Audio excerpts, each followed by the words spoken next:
Okay. Good morning, everyone, or at least I assume for everyone it's still morning. Happy to have you here in this fourth Impact webinar. And today we'll be talking about managing for impact. My name is Karen Roosendaal. I work for MDF Training Consultancy, and I'm here together with my colleague, Sam Boering. Nice to meet you. We're both impact advisors, and we've been asked by NUFIC, the national agency in the Netherlands, to host these webinars for you. And Bas Bijsiegel, a colleague from NUFIC, is here as well. Bas, would Yeah. you like to introduce yourselves? Okay, good morning. So my name is Bas Bijsiegel. I'm the Deputy Director of the Dutch NA, but I'm also involved with this combined project of 12 NAs that is aiming to widen the knowledge of impact within Erasmus+.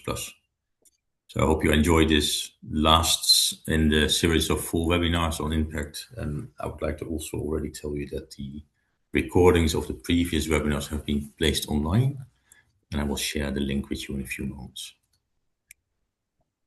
Great. Thank you, Bas. And so Sam and I will guide you through the content of this webinar. And Bas will also be here for answering any questions related to specifically Erasmus+. So be free to ask your questions as well via the chat or later on in the webinar. So yes, I was saying already, this is the fourth one in the series. Here you see the 4 webinars that we have implemented. So we started with a webinar about understanding impact, and then we continued on defining impact before application. So these 2 were really about like understanding what is actually impact, how can we look at impact, and what is the difference between output, outcome, and impact, and how can we do that, defining this before you apply for your Erasmus Plus projects. These 2 webinars were implemented in November last year, and as Bas said, they're already online. I just shared the recording in the chat. Last week we had the 3rd webinar about monitoring and evaluation of impact. So this was about how can you monitor your results and see if you're on track, and evaluate also at the end of your project, and also use qualitative methods for it. And today we'll be talking about managing for impact. So once you have your project ready, you're implementing, how can you actually manage your project in such a way that you still achieve this impact that you have planned for? For those who've attended webinars before, you already know that those webinars are not standalone. They're linked to the Erasmus Plus handbook. So each webinar links to one of the chapters. So if you want to dive deeper into the content, we strongly encourage you to read the handbook. The link to the handbook is also shared in the chat. And you can also find additional reading materials and links in the handbook to examples or to more reading materials if you want to dive deeper into a topic. So we hope that these webinars in the handbook will really help you to prepare for achieving positive change or your impact.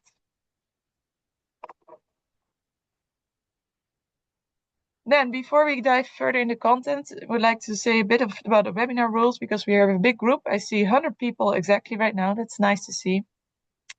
But because of that, you will already notice that your microphone is muted and you cannot unmute. We do this to avoid that we have background noise. Of course, if you go into small groups, you can unmute yourself and you can talk to each other. But in the meantime, you can talk to us via the chat. It is nice maybe if you activate your video so we can still see a bit who is in this room, so it becomes a bit more personal than just us talking here. But be aware, we're also recording this webinar, so it's up to you if you feel comfortable with that. It would also be nice to share your name. So in your if you go on your video icon or on the participant list, you can find those 3 dots and rename yourself. And it's nice if you put your name, your country, and the organization you work for. So like that, we can see a bit who's in this room. And also for yourselves, maybe you want to reach out to someone from your same country or from another country via the chat as well. So I see already some people changing their names. I'll give you a bit of time to do that.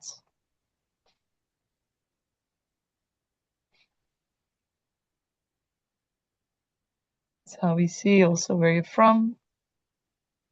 See a lot of Germany, Finland, Italy, Netherlands, Portugal, Austria.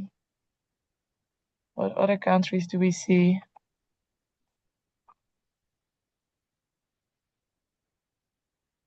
Probably more than that, but I cannot go through quickly. Czechia, I see Czech Republic. Very nice. Different countries all over Europe. We are here and happy to have you here. So as I said, this webinar is recorded because we want to share the recording afterwards on the website for those who couldn't attend today or if you want to watch back later.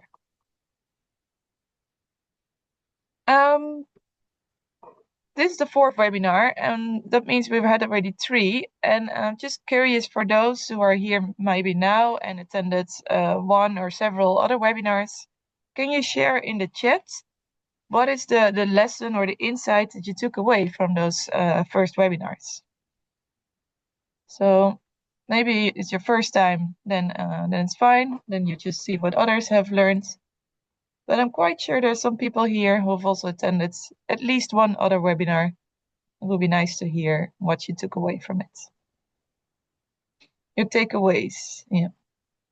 Your lessons learned.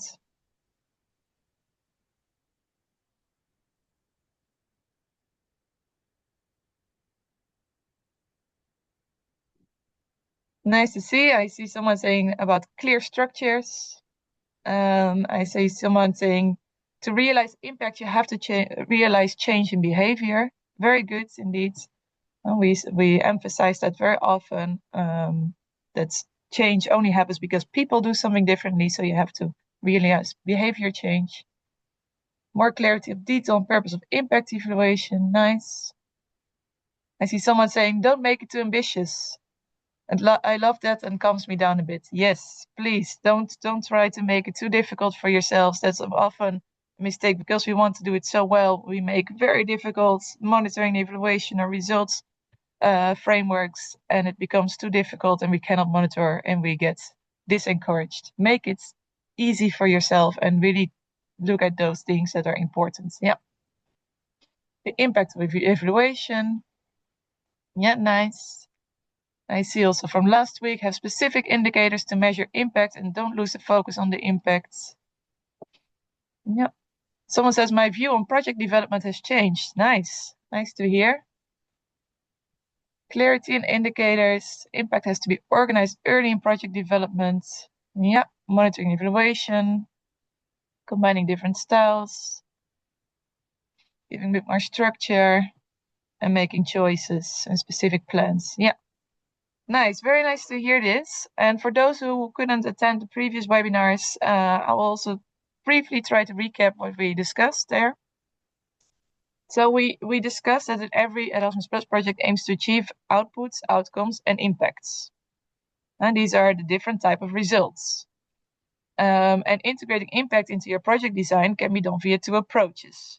These 2 approaches I'll come back to later. And you can measure the results by developing indicators. So for every result, an output, an outcome, or an impact, you can make indicators. And this indicator information helps you establish whether you're on your way towards achieving impact. And additional data collection can also help you to gather useful information for understanding really the change processes and take decisions that will enhance the impact. So that is very, very briefly what we discussed in 3 webinars. But again, there's recordings available. So if you want to watch back, you can read it. The most important is indeed that there's different types of results and maybe to really understand those outcomes, this behavior change of people. What do people do differently as a result of your project? For that, I think mainly it's the webinar 1 and 2 that is interesting about that one. And today, having a look at today, so we will focus today on managing for impact. And we will do that by focusing on what you as a project or program manager can do to enhance your impact. We are looking at different phases of your project, so the planning, implementation, and evaluation. The objectives of the webinar today is to inspire you to use different management tools that will enhance the impact of your project.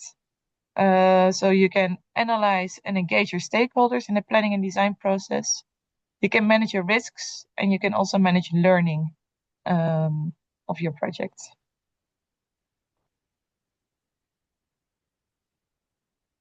So we'll do that by first diving a bit more into like how can you analyze and engage your stakeholders.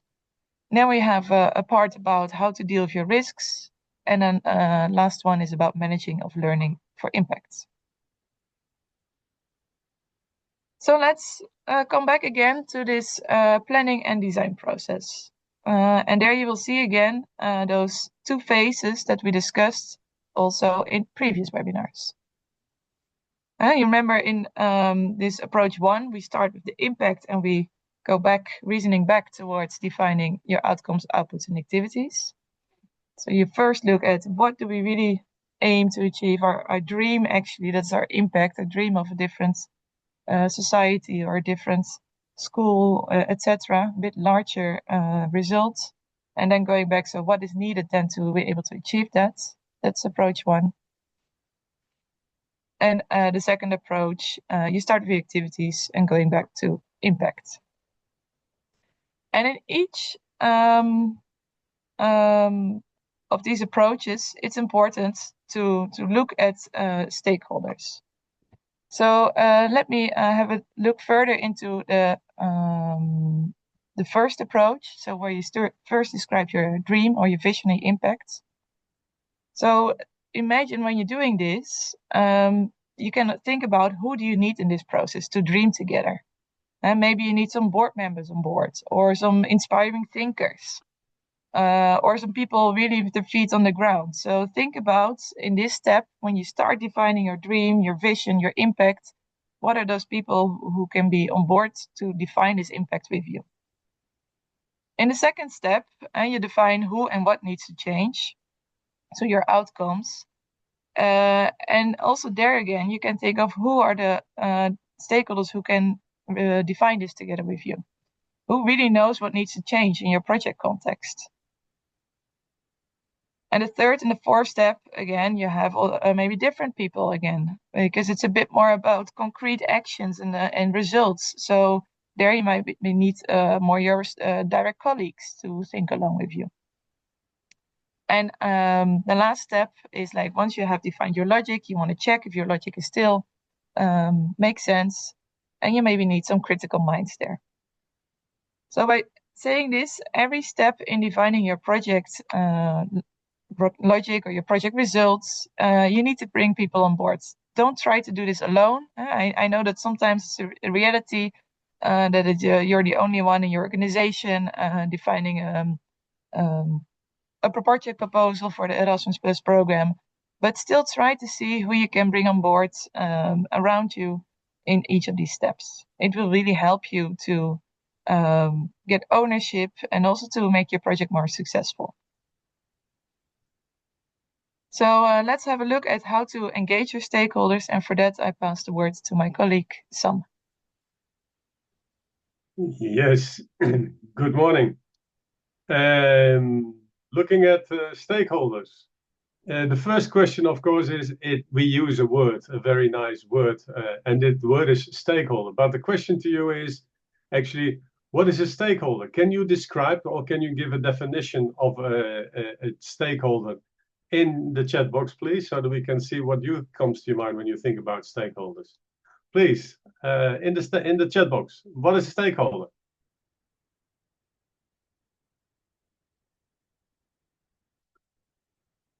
I see. First answer, an interested party. Okay. All persons involved in the project. Interesting. Everyone affected by, involved, supporting. Oh my goodness, this goes quickly. University management. A person interested in the outcome. Okay, a lot of things coming. Benefiting or shaping the topic. Important people. Okay. They have a role, responsibility, and agency. They can cooperate with you. Wonderful. I think this is a lot of things are coming up in the definitions that you're using. This one I like very much. Experiencing negative outcomes doesn't only need to experience benefits. Okay, wonderful. I think there's a lot of things there. You all have an idea of what the word stakeholder actually means. But I would like to share with you a kind of definition in order to make it a little bit clearer what it is that we're talking about. And so I hear the word agency, and then of course, immediately I think of the word actor here. So a stakeholder is actually an actor, a person or an organization who is in a position to act. So they can do things. They can either cooperate, but they can also block what it is that you would like to do in a project. Yes, and stakeholders is about the word stake. It is about an interest that may be affected positively or negatively by the implementation of a project. You may even talk about people who have something to win, a positive interest being served, or something to lose, meaning interests that are affected negatively. Now, if you think about stakeholders, we often think about the people who may directly benefit, but it may also be an implementing partner who may also benefit from participating in a project. But you yourself are also a stakeholder, and you yourself also may have something to win or lose if the project is implemented. Now, there may be what we call internal stakeholders. That means from within the organization. A school board could be an internal organization, or students, or teachers.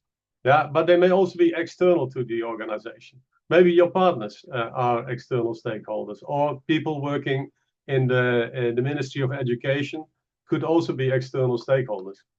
Yeah, and often we think about stakeholders as organizations or actors who may be affected, besides being affected positively or negatively. Some stakeholders may have a lot of power, which makes it easy for them to act, but there may also be stakeholders who will be relatively powerless and therefore make it less easy to act. So think about, when we talk about stakeholders, about things like power and interest.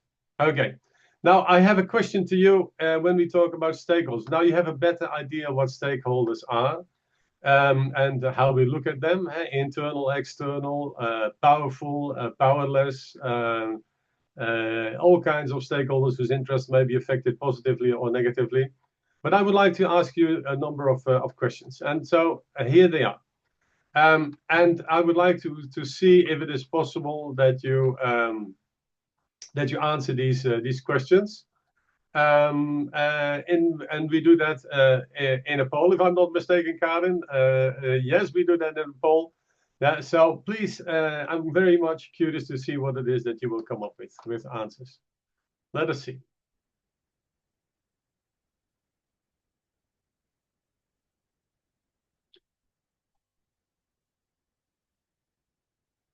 Okay, here we go.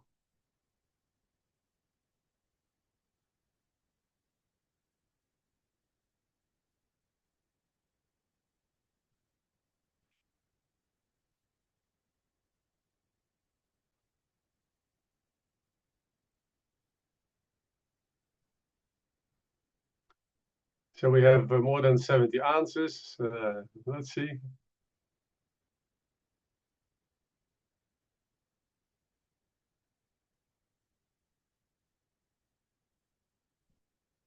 Okay, I think we have 80, almost 90. My goodness. Yeah. Okay, Karen, if you can share the answers. Yeah, okay, wonderful. The first question was, I know exactly who the key stakeholders will be or are in my project, actual or future. And I see that 67% of the people say agree. I find it very interesting because sometimes stakeholders may appear that you have never thought of that they would even exist because they may be affected negatively and sometimes they just appear. But still, you have a good idea of who the stakeholders are. And maybe you're doing indeed a mapping exercise to find out who the stakeholders are. But I'm also interested in the 33% of people who say, I disagree. So they say, hey, we start a project and we don't really know exactly who the stakeholders are or will be in a project. So for them, especially, I think it may be very important to map the stakeholders to see who they are and how their interests may be affected positively or negatively. It is easy to mobilize the key stakeholders for participation in the project. And then people say 26% of the people say, I agree. And 47 percent of the people, 74% of the people say, I disagree. And that is something that we often realize, hey, it is difficult to maybe mobilize the stakeholders in view of the project that we are having. I think this is a general answer. Most people will say, it's not that easy to mobilize stakeholders. Think again about the word interests. If people have something to win from a project, they will most likely also be mobilizable, to use a little bit of a strange word. And then it says, the third one, it says, all my colleagues know what the project is about and will support me in implementing this project. And there we have a very interesting answer saying about half of the people say agree or disagree. So that means that there are quite a number of people in this webinar who say that many colleagues will not know what the project is about and may not support even in implementing this project.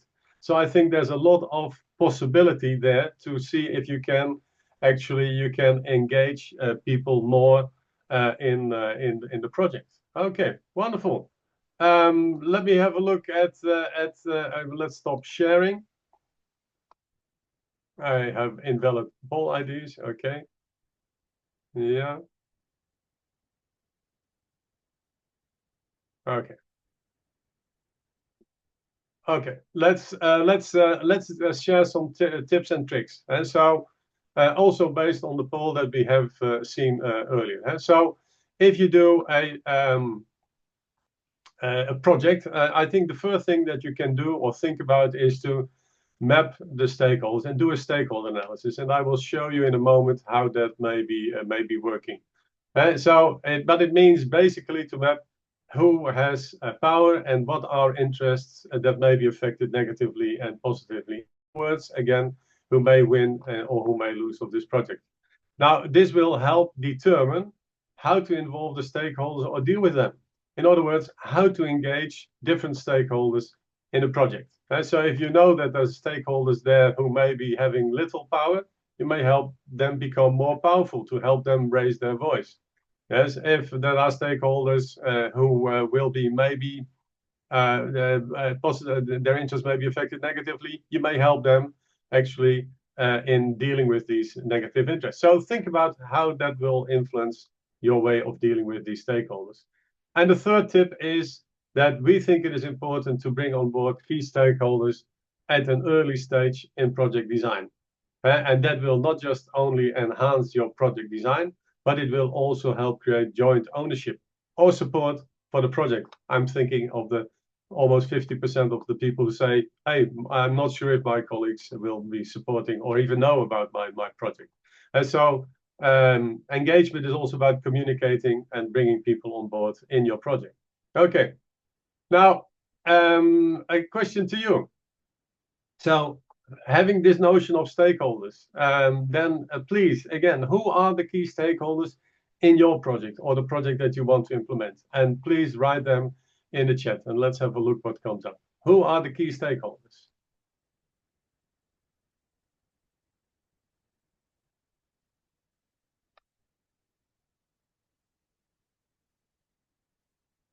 Okay, I see municipalities, I see students, teachers, parents, universities, academic researchers, administrative staff. Okay, a lot of things coming up. Counselors, nurses working, SMEs, students, public authorities, athletes, trainers, teachers, government agencies. Oh my goodness. Somebody who makes lectures for students, for adults, partners, trainers, students. Okay. I think I see so many things. It shows a little bit in the chat that the variety of stakeholders is really big. And in your project, you may not have 1, 2, 3, 4, 5, but you may have 8, 9, 10, 12, or even 15 different types of stakeholders. So thinking about who they are and how to engage with each of them is quite a job. And for that, it may be helpful to think about using a tool that I would like to show to you in the next slide. Yeah, and we're going and do a little exercise later on the mural. This is an image that helps you reflect on the stakeholders and help and map them in line with their power and interest. So there are two axes on this particular matrix, and one is power. So you have negative power, and you have power that you have low power and you have high power, and so that is the vertical axis. And you may have people whose interests or actors or stakeholders whose interests are affected negatively or positively. And so positive interest and high power are the potential change champions in a project, the people who can really take your project to incredible heights. So they might make things much better than you would expect. But on the opposite, you will have people or actors or stakeholders who have high power, but whose interests may be affected negatively. And these stakeholders are what we would call potential opponents, stakeholders who may be in the power to actually say, well, come on, this project, let us stop it, or we are going to block the activities, or we are going to actually boycott this project. And so there are all kinds of possible actions that they may undertake on the basis of their position in this stakeholder matrix. Now, what I would like to do with you, I would like to share with you a little image on Mural. So just give me a second, because I have to arrange that. Just a second. First of all, I have to pause sharing.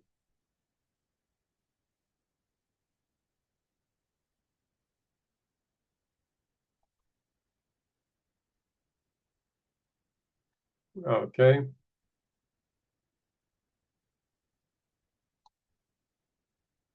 Okay, so if everything will go well, you'll be seeing the stakeholder matrix, but now on a Mural.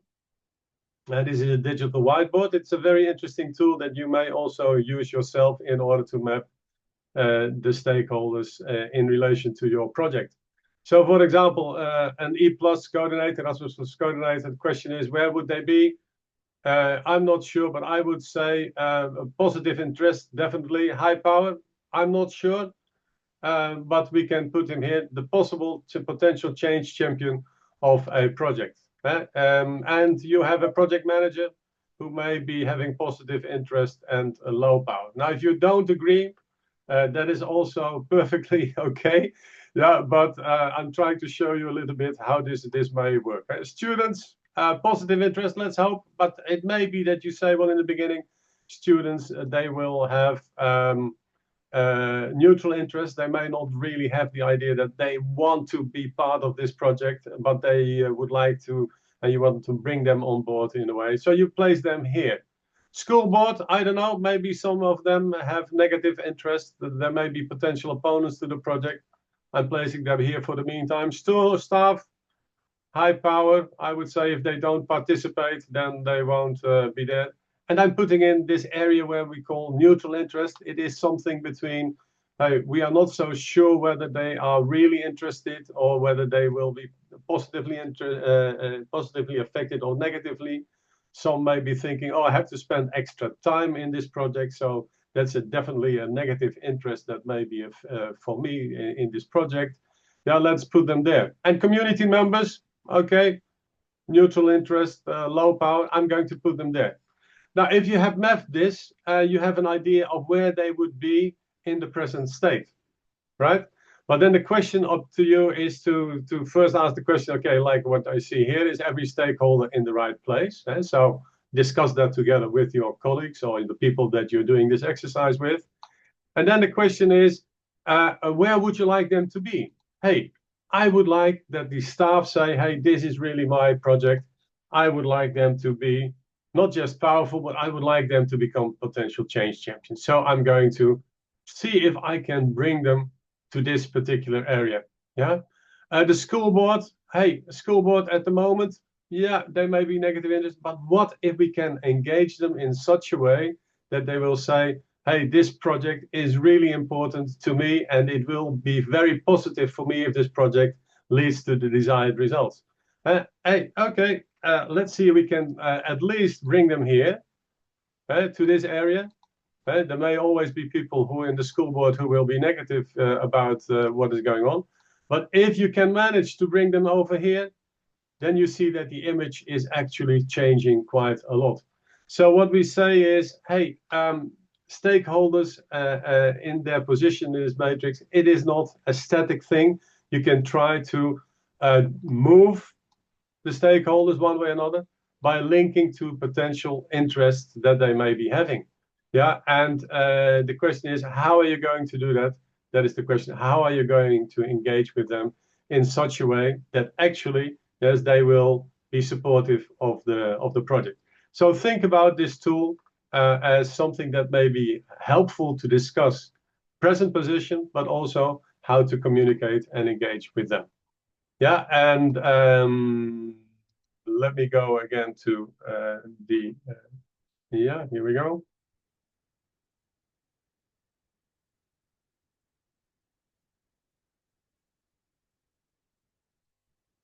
Yeah, so we have been seeing this one. Of course, there's more. There's more information on the stakeholder analysis matrix and how it works in the handbook that we have shared with you earlier, also in this webinar. Yeah, but in any case, summarizing, I think the key things about this are the following: that you say, well. If you see potential change champions in your environment, in your project environment, try to bring them on board and let them participate in activities. That means that rather than becoming potential change champions, they will become change champions. And maybe it's a good thing to think about having a steering committee in which you will also give a place to the potential change champions. And the more role you give them, the more they will become these potential change champions. The next one would be to motivate stakeholders with high power and neutral interests to join the project. So see if there are positive interests that you can link to so that they will say, hey, I'm going to join this project and I'm going to support it. And of course, potential opponents, if they are there, and if you try to move them, but it's not possible, at least be careful about how they may be reacting. So keep an eye on potential opponents. And if they act negatively in relation to your project, try and do something about it. And you can use even the stakeholder analysis matrix to find out how you can link to different stakeholders in order to deal with potential opponents. Okay? And then the last one is communication activities linked to your engagement strategy. Develop these communication activities that will strongly help you in becoming more impactful in your project. Okay, so much this moment for dealing with stakeholders. Karin, I would like to give the floor back to you again. Yes, thank you, Sam. Sorry, and indeed, stakeholders, they can really influence your project positively or negatively, and that also counts for risks. So we're going to dive a bit further into the risks and how you can manage these. But first, I want to hear from you. What is actually a risk? So share in the chat what you see as the definition of a risk.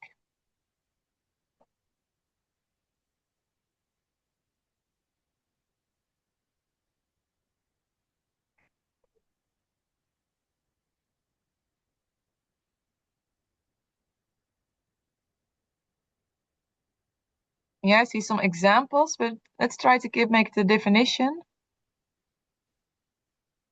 Yeah, challenging situation which may impact the project negatively. Yeah, something that's possible to happen, maybe also experienced before. An example could be Corona or partners not delivering. Yeah, partners leaving the project. A combination of probability and its impact. Nice, we'll come back to that.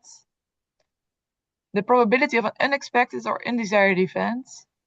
Yeah, something to happen that will affect the course of the project's implementation. Indeed. event or situation that can impact the project outcomes negatively. I see many good words coming back in here. Something that can go wrong. Nice way of explaining a risk. Unforeseeable change in society that happens to make it hard to reach participants. Yeah. Yes, many things. Okay, at least what I see very often coming back in words are something negative, something happening that you cannot foresee, not expect. So indeed, that is very much those words that we're looking for. So let me share how we see the definition of a risk. We say a risk is an unforeseen event that may affect the activities or the results of a project negatively. And the effects of risks become reality that may even be disastrous in some cases. If something really happens, someone was saying COVID, something we didn't foresee so well, but it was disastrous on some projects. Other projects that really found ways around, but we all had to adjust. So let's have a look at some risks in your projects. Can you mention in your chat, and some people have already mentioned some, but think again about your project that you have implemented already or that you maybe want to implement in the future. What would be some key risks in your project? And you can mention them in the chat as well.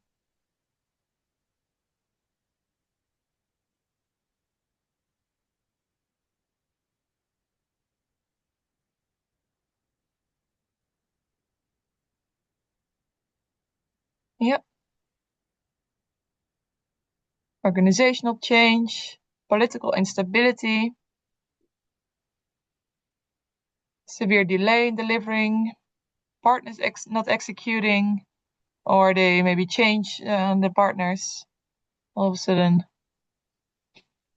Here again, agreements with partner schools are not being honored, not reaching target numbers, partners not fulfilling their part. Yeah. Low participation activities, COVID, yeah, can happen again. Or something similar. Rising costs, yeah, losing a partner institution, etc. Yeah, many things.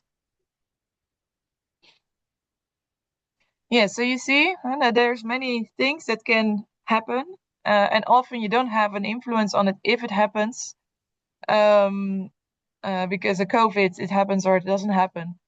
But it will definitely impact your project, and it's good to be aware of that. And so also for this, for your risks, we have a matrix which you can use to map your risks and also see which of these risks can we maybe do something with to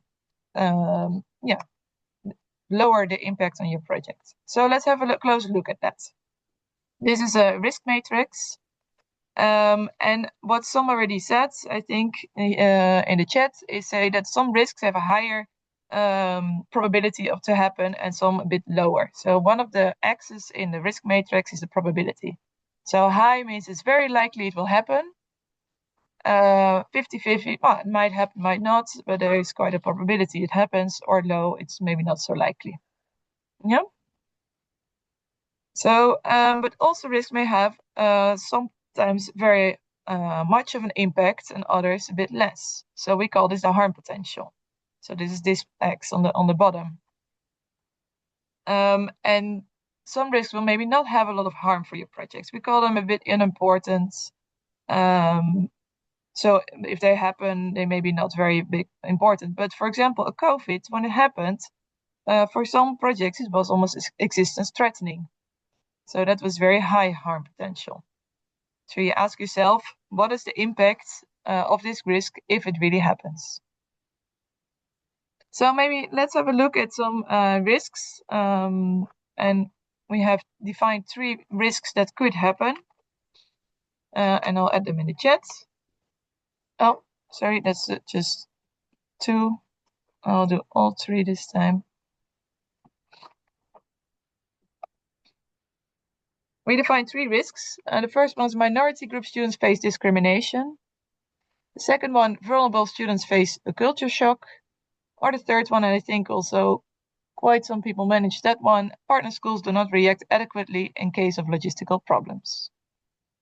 We will share a poll And for you, I want to ask you to reflect for yourself, like, okay, do you think that these risks, do they have a high probability or low? And do they have a high harm potential or a bit lower harm potential? And the poll will be shared very soon. Just a second.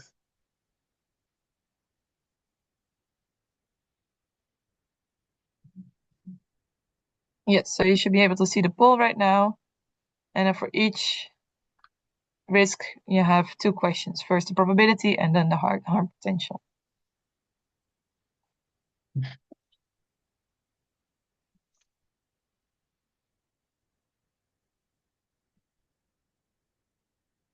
Do you see the poll?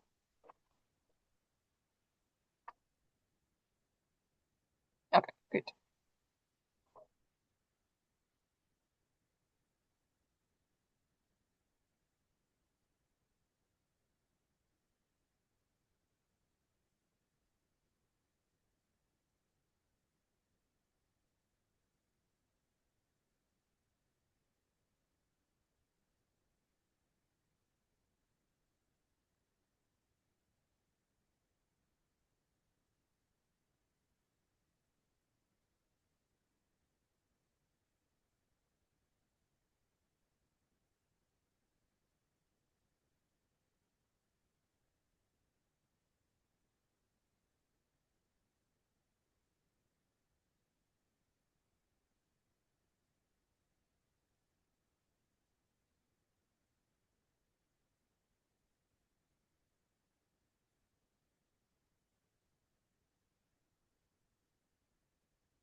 Okay.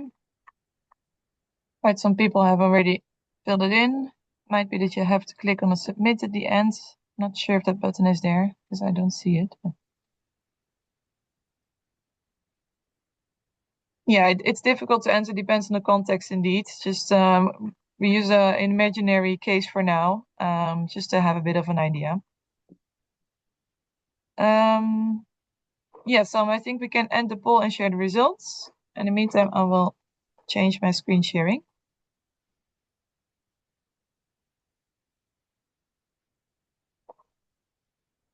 Okay. So we have for the question minority group faced discrimination, we have 50-50 and noticeable. That is the first one. And vulnerable students face culture shock. We have high probability and noticeable harm potential. And we have for partner schools do not react adequately in case of logistical problems. We have low probability, yet existence threatening harm potential. Okay. Nice. Thank you, Sam. And interesting to see this. I hope you see my mural in the meantime. And what I did is your answers, I added them in a matrix. And some people already said it's a bit difficult, right, to place it because it's not a real project maybe for now, and we just all have different thoughts in our minds. But just for the idea of what it could look like, in case you map your risks, afterwards you define for yourselves indeed how probable is it and how much impact will it have if it happens. And then if you place them in the matrix, you see also there's colors in the matrix, which means if your risks are mainly in the green area, they're not so much of a big risk for your projects. You might not need to do a lot about it. You just need to keep on monitoring them and see if they stay there. But if they're in the green area, you're kind of safe in your project. Orange means like, okay, there is quite a big risk that happens and it impacts your project. So maybe you need to think about to do something about it. So maybe you need to mitigate the risk. And if it's really in the red area, then it's really an important risk for your project and something you cannot cannot ignore, actually. You should actually really see what can we do to maybe lower this risk or to lower the impact of it for what you can. Sometimes it's not possible, and sometimes you maybe have to decide we cannot implement a project because we cannot do anything about the high risks in the red area, but often you can. So let's have a look at the example of vulnerable students face culture shock. And there quite a high probability that it happens, but the harm potential is notable. So it's in a red area, and we need to do something about it. So what you could do is thinking, okay, to avoid becoming it a reality, you could organize maybe preparation meetings. You could link students to a buddy. You could have online call with someone from the country. You could organize different things so that it's less likely that this culture shock will happen. So maybe by doing that, your risk goes already a bit down to the orange area. Yeah. You can also think of like, okay, if it happens, what can we do to avoid that the harm will get too big, so that there's a lot of impact on the students. So even if they face a culture shock, that maybe it's not impacting them so much. So what you could do there is, for example, think of organizing a check-in with those students, an intervention or coaching during the exchange. Maybe there's other things as well to think about, and if you implement that, maybe it will go a bit like noticeable or unimportant. So because if students still face the culture shock, and if they get the correct coaching, maybe the impact is not so big on them. You see how this works? So there are risks, and if you don't do anything about it, maybe they stay in your red or your orange area. But if you really do this already in your project design or during your implementation, you see that you can move those risks from red or orange towards maybe green, which avoids that you have those risks really in your project, threatening your project. So let's look at maybe one more example. And I'm curious to hear from you. What could you do? So many of you already in chat said about these partner schools. So in this case, we said partner schools do not react adequately in case of logistical problems. Well, we have them in the orange area, and we would like to get them in the green area. Can you say in the chat, what could you do to get this into green area?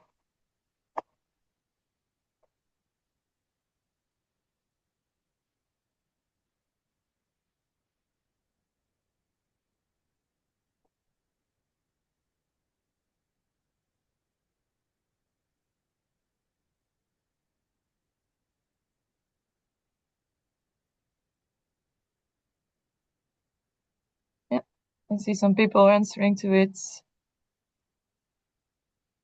And the answer seems to be in meetings. We need to have more meetings, pre-departure trainings, meetings, speaking with them and direct the problem, clarifying the issue with constructive feedback and support. Yeah. Preparatory meetings, regular online progress meetings, setting up bilateral meetings. Very nice, this word meetings. But indeed, often it's, I think if it's a partner, it's you need to stay in contact with each other. So also to even less likely to happen, you can have more meetings, but also that the impact gets less. You can have quickly respond to it, so that it will be solved. Yeah. Guidelines. There is also someone saying. Also nice, someone defined already beforehand potential logistical problems and actions, and so that you already have a plan. Okay, if it happens, what do we do? So yes, very good. So think about it again. If in your project you have risks that are in the red or the orange area, what can you do? And sometimes you cannot do much. Like I said, COVID, maybe the probability is a bit lower, but the harm potential will stay high. You cannot do too much about it, but you can still prepare for it.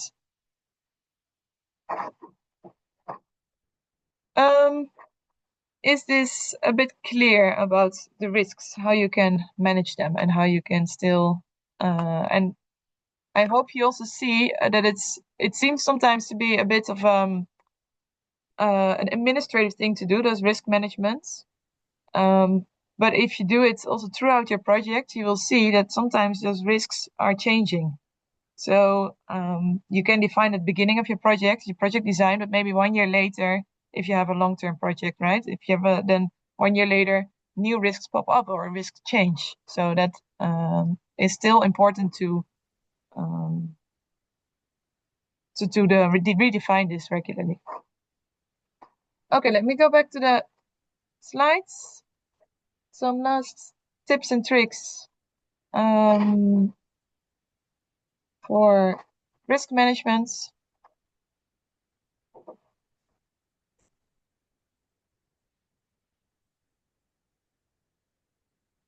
So what is important in risk management? First of all, of course, is to identify your risks, analyze them, map them, and know what are the risks actually in your project, and also know if they're important or not. Then once you have mapped them, then agree on what to do with those important risks to avoid them becoming a reality where possible. And also assign responsibilities, what to do when a risk becomes a reality. Be prepared, like someone was saying, like make this logistical map. If something like this happens, we will do this or that you have plans for that. And like I just said, like update your risk analysis regularly. For example, once a year, if you have a long-term project, it can help to see if risks are changing, if new risks are coming up, or maybe risks you identified earlier and maybe not so relevant anymore. So that's what I wanted to say about risks. So don't underestimate, because it can really impact the impact of your project. And then I pass the words back to Sam. Okay, thank you, Karin. Yeah, so after having dealt with these topics of stakeholders and risks, I think this last topic is also important because implementing a project is not just about doing things, but it's also about creating a joint space in which learning can take place. And the learning itself may lead to changes in project strategies during implementation, but also to organizational policy development during and after project implementation. So learning actually is key in order to widen the impact of your project. And we would like to stress that learning needs to be organized and that lessons learned may be shared with key stakeholders in that regard. And not just internal stakeholders, but also external stakeholders, like, for example, politicians or people working in ministries. And so you have to manage the learning for impact. I would like to start sharing, first of all, a number of tips and tricks on joint learning. So we have been talking about monitoring and evaluation, and monitoring and evaluation creates data, it produces data. Yeah, and I think the key thing is that you agree beforehand is how this data, this information will be used. Yeah, and link the data to learning and decision making. Because if persons think data is important, that means that it is actually used. The people will make an extra effort to produce quality data in a timely manner. When data is not used, people care less about providing the right and correct data. So make sure that you do beforehand, that you say, this is the data that we have, and this is how we're going to use it. That will produce quality data. Then the next one is developing a learning agenda. Yeah, and the learning agenda are just the topics, the items that you think are important to be addressed and included. And these are often the so-called unknowns of the project. For example, when an innovation is piloted, there will be lots of unknowns, because otherwise it would not be a pilot. And we have to learn from the things that we want to pilot. So questions may, for example, include how do students react to the new materials that we have produced? What do they think? How do they like it? Yeah, or what kind of conditions need to be in place for successful upscaling of the project? And so all of those things can be on the learning agenda. That is information that may not be captured in monitoring data, but these are very much qualitative aspects of data collection that may be helpful for you. So the third part is to actually discuss the results of data gathering activities in relation to learning agenda topics. Discussing means jointly learning, which also leads to adjustments in project strategies or lessons to be taken into account while developing follow-up projects. So think about the data. And it's not just the learning agenda topics, but of course also the monitoring and evaluation data. Now, if you think about the next one, that is allow for flexibility and do not make a partnership agreement that is too rigid. Then you want to bring about change. So if you learn and if you take and implement related decisions, your project will become more impactful. So see if you can learn together and then also adjust what it is that you're doing, taking into account these lessons learned. And so adapt your strategies for more impact. Then the next one is the following: plan time for learning. And so we see that in practice, we are often too much focused on just doing things, about completing what we had promised to do. And we forget about the necessary learning. Again, if we don't learn, the consequence may well be that we are much less impactful than possible. So include and plan for learning moments and make sure you bring the right stakeholders on board for your learning activities. And so these tricks, I hope you take them to heart. So let's see if we can do this. You may have your projects, yeah, and of course we would like to hear from you. What are your experiences or what are your plans when you want to organize learning for impact? So the question is, how do you do this, or how do you want to do this so that you will be more impactful? So you can think about learning for impact within your project team, but you may also think about learning for impact with other stakeholders, internal and external. So think of how do you use monitoring and evaluation data, and do you plan for learning? Who's involved in learning activities? So discuss that in groups, and we will do that for about 15 minutes. And then when we come back, we would like to ask you to share your key things, your key answers, or your key findings in the chat, and then we'll have a quick look at what you have discussed. So I hope that we have the breakout rooms coming up, and I hope you will all be staying. And this is an opportunity also to join in discussions with your colleagues from across Europe on learning. How beautiful is that? Yes, I will open the rooms, and you have about 15 minutes in the rooms, and afterwards you'll be automatically redirected to the plenary.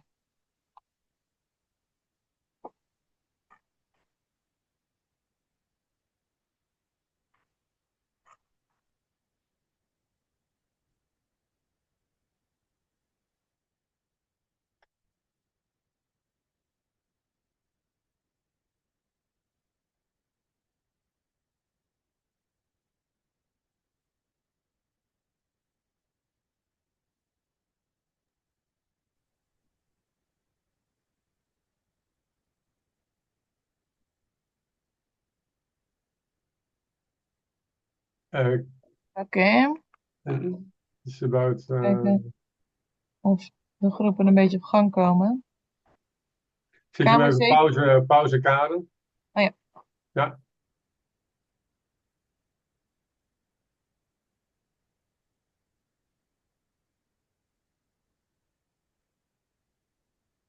Welcome back.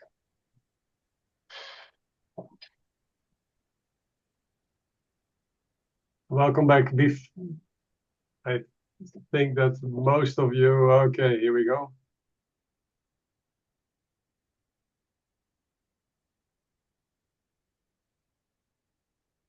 Okay, well, welcome back. It's nice that we have a big screen with many people visible on the big screen. The question was, well, you have discussed in your groups. I hope you had good discussions.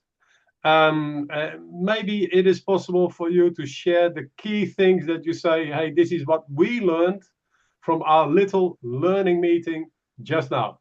Yeah, so see if you can share the key things that you would like to share and in the chat box, and then we'll have a quick look at what you have come up with. You can do that.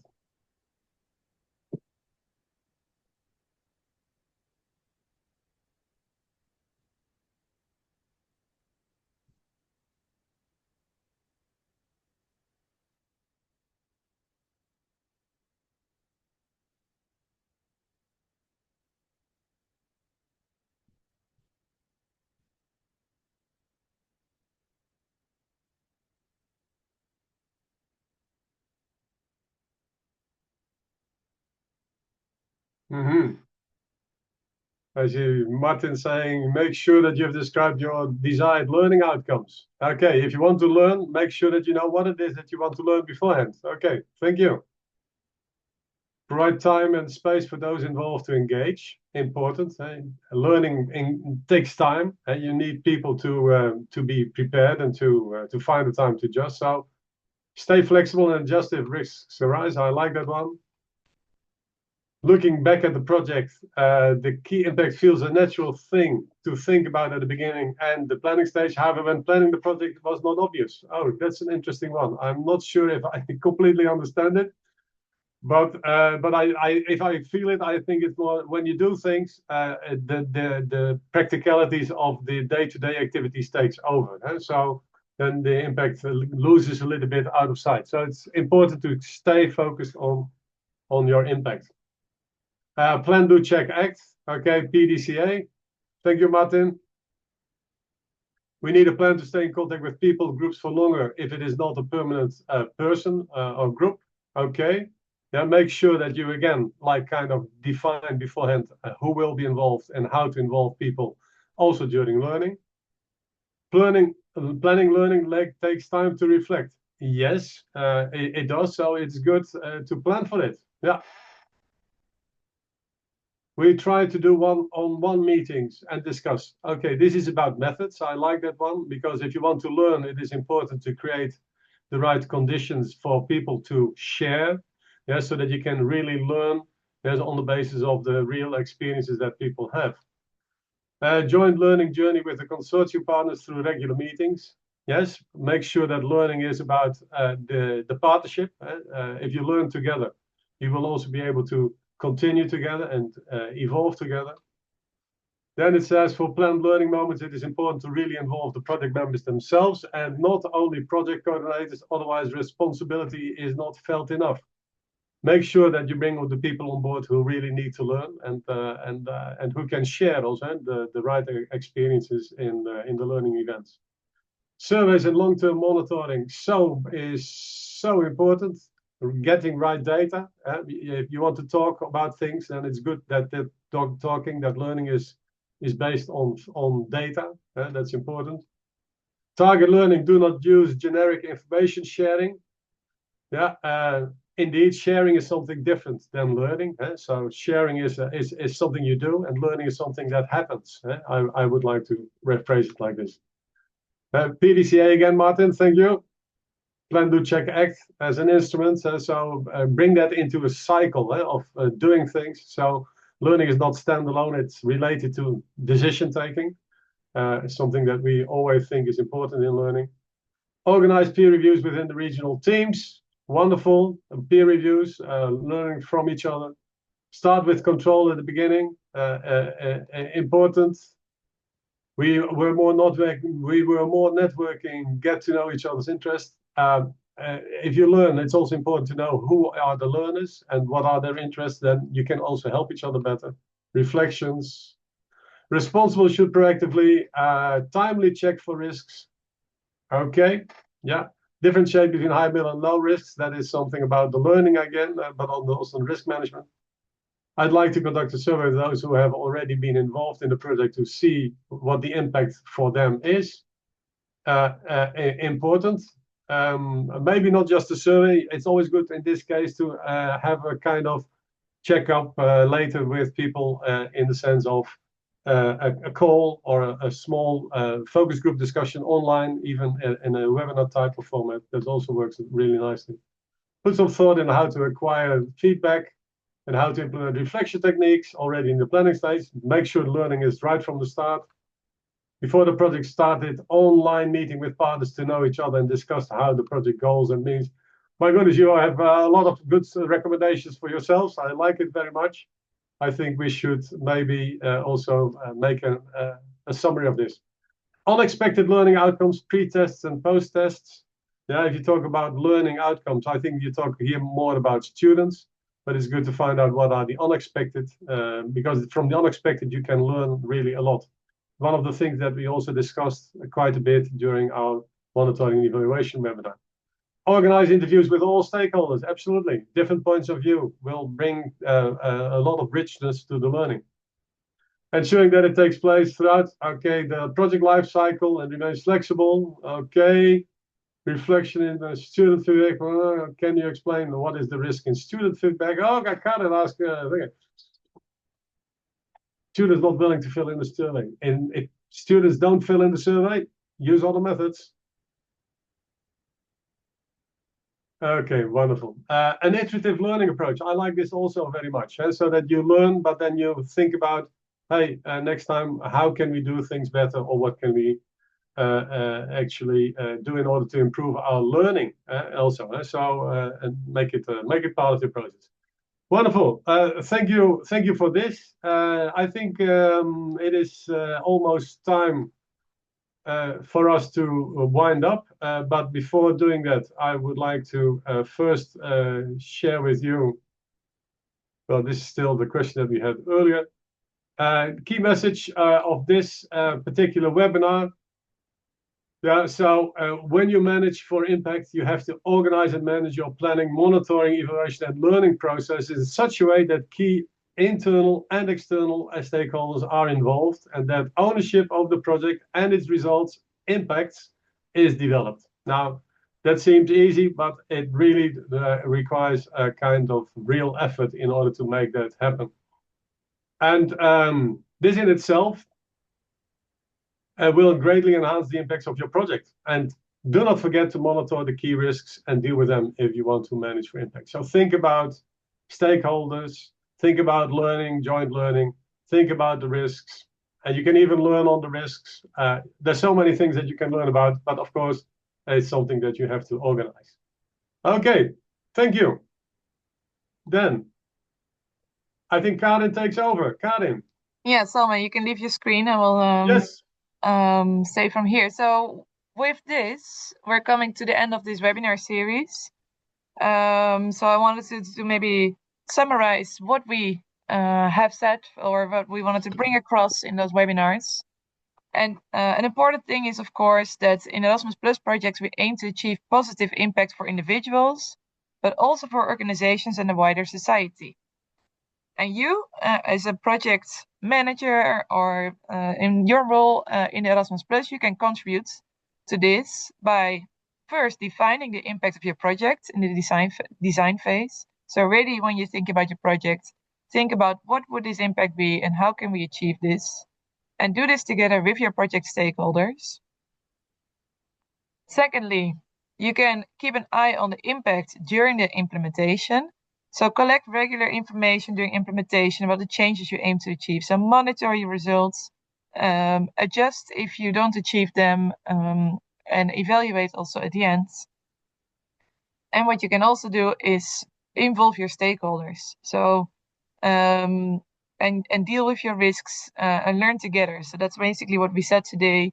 During implementation, it's important to do all these three things, because by doing that, you can create even more impact and make a very successful project. And remember, I think someone said it already at the very beginning, like as a lesson learned from the previous webinars, and we really want to say it again, your project doesn't have to be complicated or large to achieve meaningful impact. You can have a very small project, you can achieve still big impact, maybe on the smaller scale, but for those people who are involved, that you can really achieve an impact. So hopefully this will encourage you to think about what can you do and what kind of impact is relevant or for you and for your organization. So that's in summary what we want to bring across. Once again, there is a link to the first two webinar series that they have been published online, and the one of last week and this week will also be published soon. We still have time for questions, and I think it would be nice to reflect for yourself. Do you have still any questions to us or to Bas about this webinar or previous webinars? This is the time to do so. We are still available for some more time. Maybe we start with a question of Eva, and others, if you think about a question, you can put them in the chat. So Eva mentions in the chat, and I think it's a question to Bas, maybe. So Eva says, some mentioned that we should take time for learning and not only focus on producing results. However, in the previous year, we submitted a proposal that started with learning activities, 2 focus groups of 6 to 8 people, and a small local pilot. It was denied because it didn't involve enough users. But the project is only 1 year, so my question is, how can we involve learning while still involving enough end users in the time span of 1 year? Don't know if it's Bas or Sam who can respond to this. And I find it difficult to respond. I would like to hear first Bas's reflections on this one. Yeah. Because this was more like Yeah, a kind that of was more discussion. specifically. Yeah. Sorry, where do I see the question? It's in the chat. The last one in the, oh, not the last one. Oh, yeah. Question from Eva. Denied end users.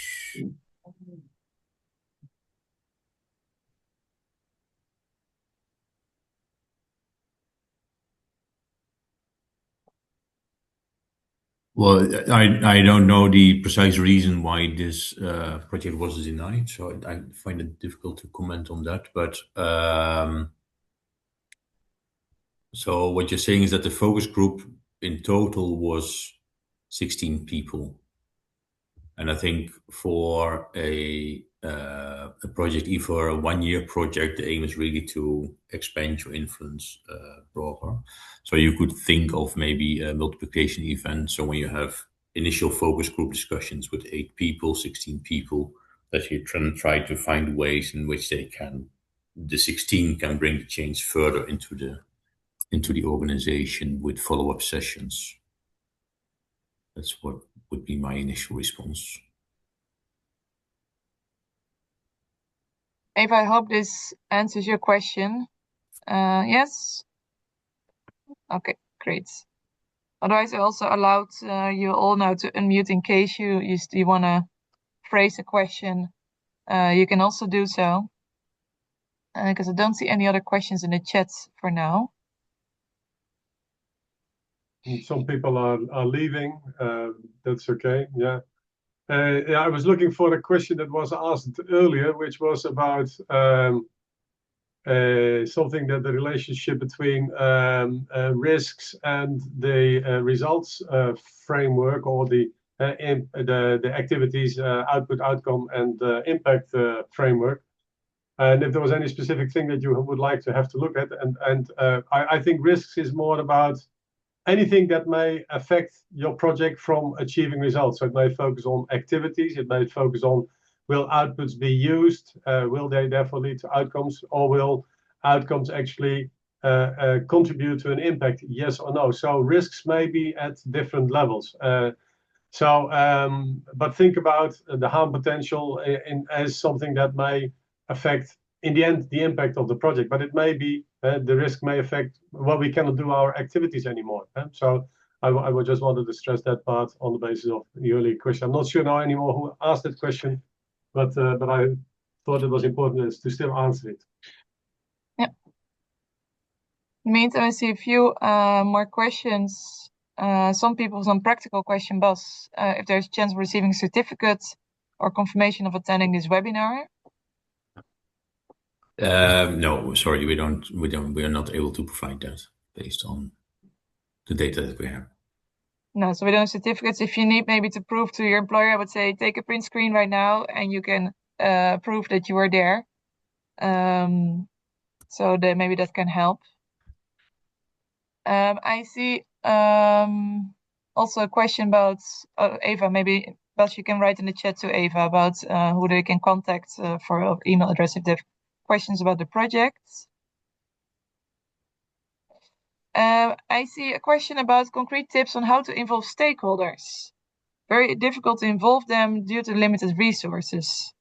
Yes, good question. I think it depends also on your stakeholders, right? And there's a lot of different ways. If your stakeholder is, for example, the board of your university, they might be limited in time, but there might be ways how within the university to find them to get on board. And students, yeah, there's a lot of different ways of trying to find them with surveys or organizing a session where you just give maybe free food and drinks, and then they will maybe join you in thinking through how to design your projects. Sam, do you have some other suggestions?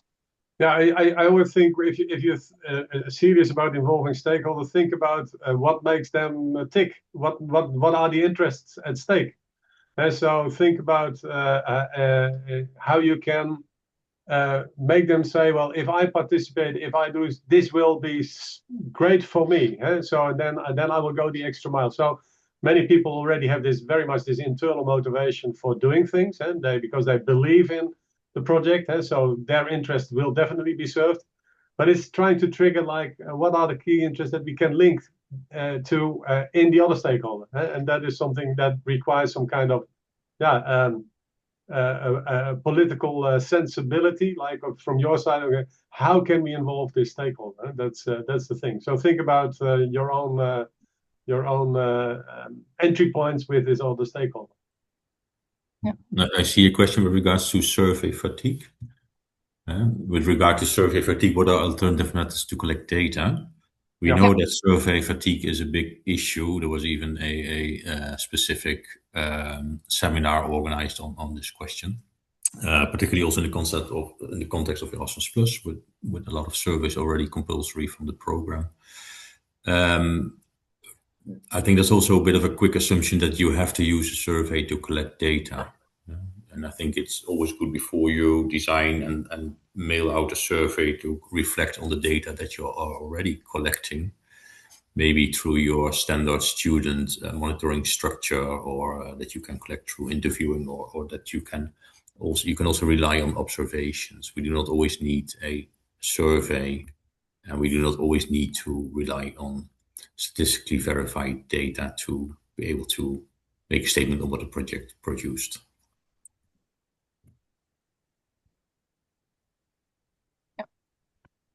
Thank you, Bas. There was a question before, Daniela, you said like answering your question. Was it answered in the meantime? Because I saw you also writing, thank you, Sam. So maybe yes, it was. Yes, it was answered. Thank you very much. Great. Okay. I don't see any new questions popping up. If you still have questions later, you can always reach out to the three of us via LinkedIn or Bas. I don't know if there's a specific email that people can reach out to. But we want to thank you very much for having joined. It was very nice having you here, and also a very active group. Sometimes a bit difficult for us to read all your responses in the chat because there were so many, but it was very nice. So thank you. I hope to see you somewhere once again. And yeah, good luck with all your Erasmus projects. Bas, do you want to have a final word? You're on mute. Thank you all for participating in this webinar, and thank you for presenting the webinar in such an interactive way. Okay. We wish you all lots of positive impact. Okay, thank you so much. All right, see you all. See you. Bye-bye.